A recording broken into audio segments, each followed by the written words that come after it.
Alright, this is my 97 Saturn SL2.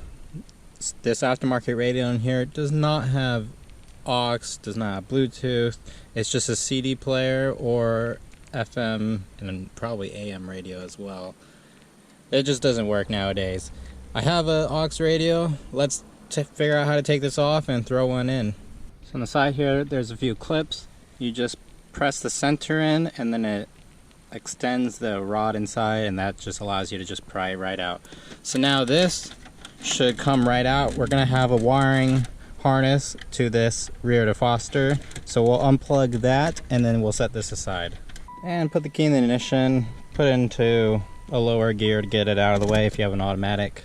And up in here you can use a 7mm, take out the 2 bolts, and then we'll get the black trim out of the way. Okay, so now I'm gonna slide it out, lift up a little bit, and there we go.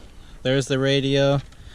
Go on the back side and we'll unplug it and we'll fish it out of this trim housing. It's a new day. We did get the Bluetooth radio in the mail. Check out how small it is. Like, it is not very deep at all. This could fit in pretty much any car, really. So pretty crazy, but it has Bluetooth, has aux, has a USB plug, so really it's everything you need. Everything's all electronic in there with a computer chip, so that's why it's able to be so small.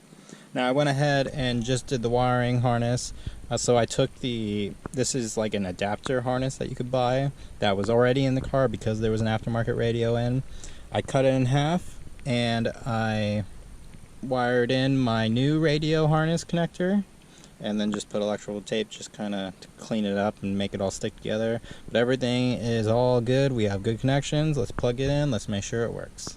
And every radio comes with instructions, but this color scheme, if you read here, this is like the standard for aftermarket radio wiring. So they're usually this. They follow this pattern. The adapter harness followed the same color scheme, so in this case it was just matching color to color. So here it is, fully installed. It powers on with the car off, and then if you turn the key on and turn the key off, it powers off. I don't believe this had a passcode on the Bluetooth. I think it's just that cheap that no need to put a passcode on, I guess. So it's working. This was a very cheap head unit. I bought this used on Amazon. Pro tip, that's a good way to save some money. Check that used section under listings.